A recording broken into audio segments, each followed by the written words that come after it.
تو آج انہوں نے یہ بھی بہت جو آپ نے ابھی ذکر کیا کہ انہوں نے پرائم منسٹر صاحب کو طلب کیا ہے, minister defence, secretary defence, minister interior اور سیکریٹری انٹیریئر کو طلب کیا ہے کہ وہ آ کر اپنے کانڈکٹ کو ایکسپلین کریں, کیونکہ جو 55 ریمیننگ بلوچ اسٹوڈنٹس ہیں, ہم نے 69 اسٹوڈنٹس کی لسٹ دی تھی جو 2022 میں لاپتہ ہوئے تھے, اس میں سے کوئی 10 اسٹوڈنٹس ریکور ہو گئے تھے, 59 اسٹوڈنٹس.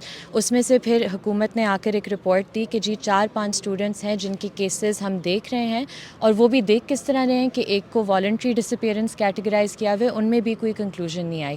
لہٰذا انہوں نے آ کر اب ایکسپلین کرنا ہوگا, یا تو وہ 55 اسٹوڈنٹس ریکور کر کے دکھائیں, یا تو پھر وہ آ کر پیش ہو کر بتائیں کہ ان کا کانڈکٹ وہ ایکسپلین کریں. اچھا, یہ جو ابھی ذاتی طور پہ طلب کیا ہے وزیر اعظم کو, وزیر داخلہ کو, تو اس کے بعد کی قانونی طور پہ اگلی کارروائی کیا ہو سکتی ہے مزید؟ جی دیکھیں, جہاں تک مجھے سمجھ آ رہی ہے کورٹ کی پروسیڈنگس کی, وہ یہی ہے کہ دا بیسک آئیڈیاز کو ان اسٹوڈنٹس کو پروڈیوس کیا جائے. اگر وہ اسٹوڈنٹس نہیں پروڈیوس ہو سکتے تو ظاہری سی بات ہے کورٹ کسی کا تو احتساب کرے گی, ایک فائنل ججمنٹ آئے گی کورٹ کی طرف سے, کیونکہ کورٹ نے بارہا اطہر من اللہ صاحب کے ٹائم سے یہ آرڈرز پاس کریں کہ فیڈرل گورنمنٹ اپنی ایپتھی نہ دکھائے, کوئی ایکشن دکھائے, اور اگر وہ نہیں ایکشن کر پائے تو پھر کورٹ کو کوئی ایکشن لینا پڑے گا.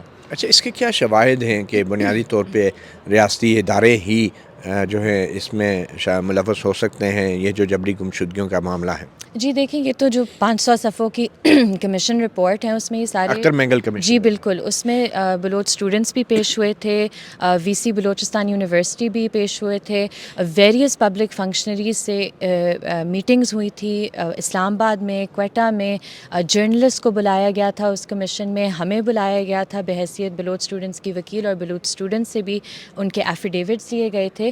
تو ان ساری ایویڈنسز کی بنیاد پہ کمیشن نے اپنی ریکمنڈیشنز دی تھی. ٹھیک ہے, اور ان ریکمنڈیشن پہ حکومت نے عمل کرنے کا جو وقت مانگا تھا وہ ریکمنڈیشن تھی کیا, اور ان پہ عمل ہوا کس حد تک؟ جی کافی زیادہ ریکمنڈیشنز تھیں, ان میں ایک یہ ریکمنڈیشن بھی تھی کہ قانون سازی کی جائے کہ جو چند لا انفورسمنٹ ایجنسیز ہیں جو قانون کے دائرے سے باہر آپریٹ کری ہیں انہیں قانون کے دائرے کے اندر لایا جائے. یہ بھی کہا گیا تھا کہ فیڈرل اور پروونشل گورنمنٹس ان تمام لاپتہ افراد کو بحفاظت بازیاب کروائیں, اور بھی ریکمنڈیشن تھی ایچ ای سی کے حوالے سے. یہ بھی کہا گیا تھا کہ جو بلوچستان یونیورسٹی کے وی سی کا آفس ہے جو کہ آکیوپائی کیا گیا ہے ایک لا انفورسمنٹ پرسنل کی طرف سے, اسے بھی ویکیٹ کیا جائے. تو بہت سی ڈائیورس ریکمنڈیشنز تھیں جو دیکھ رہی تھی کانفیڈنس بلڈنگ میجرز کو بھی, کہ کس طرح آپ نے بلوچستان کے لوگوں کو فردر ایلینیٹ نہیں کرنا بلکہ ایک پالیسی آف انکلوسیونیس ہونی چاہیے. تو ابھی اگر وزیر اعظم, نگران وزیر اعظم آتے ہیں تو آپ کو کیا توقع ہے کہ ان طالب علموں میں سے کچھ لوگ بازیاب ہو جائیں گے, یہ کیا ہوگا؟ اگر نہیں ہوں گے تو پھر مزید کیا کورٹ کر سکتی ہے؟ کیا توہین عدالت کی کارروائی کا بھی کوئی امکان ہے؟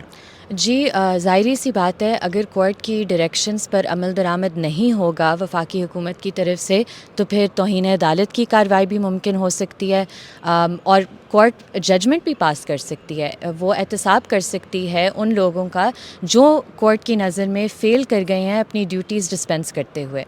اچھا, بلوچ طلبہ کے حوالے سے جو پروفائلنگ کا ایک الزام سامنے آ رہا تھا کہ ان کی پروفائلنگ کی جا رہی ہے, ان کا ڈیٹا شیئر کیا جا رہا ہے, اس حوالے سے ابھی تک عدالت نے کیا احکامات دیے اور کیا ان پہ کتنا عمل ہوا ہے؟ جی دیکھیں, وہی ریکمنڈیشنز کمیشن نے بھی دی تھی کہ یہ پرسنل ڈیٹا جو ہے بلوچ اسٹوڈنٹس کا یہ نہ شیئر کیا جائے, لا انفورسمنٹ ایجنسیز اسے نہ کلیکٹ کریں, ایچ ای سی ایک پالیسی فارمولیٹ کرے اس پر تاکہ یہ پریکٹس رک جائے. لیکن ہم دیکھ رہے ہیں, آج میں نے کورٹ کے سامنے بھی یہ انفارمیشن رکھی کہ یہ سلسلہ ابھی تک چل رہا ہے. اٹس ناٹ کہ یہ رپورٹ آ گئی اور یہ کمیٹی بن گئی اور یہ سلسلہ رک گیا ادھر ہی, یہ سلسلہ ابھی بھی جاری ہے.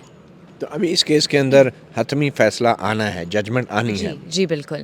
اور یہ ججمنٹ اگر آتی ہے تو اس میں آبویسلی کچھ لوگوں کو ذمہ دار ضرور ٹھہرایا جائے گا, مگر کیا اس کیس کے اندر جو متعلقہ ادارے ہیں, حساس ادارے, کیا ان کو بھی فریق بنایا گیا ہے؟ کیا کمیشن نے ان کو بھی سنا ہے, ان کے بیانات بھی ریکارڈ ہوئے ہیں حساس اداروں کے؟ جی بالکل, سب جو پبلک فنکشنریز ہیں, لا انفورسمنٹ ایجنسیز ہیں, ان سب کو کمیشن نے ان سے میٹنگز کی, ان کا بھی پوزیشن لیا.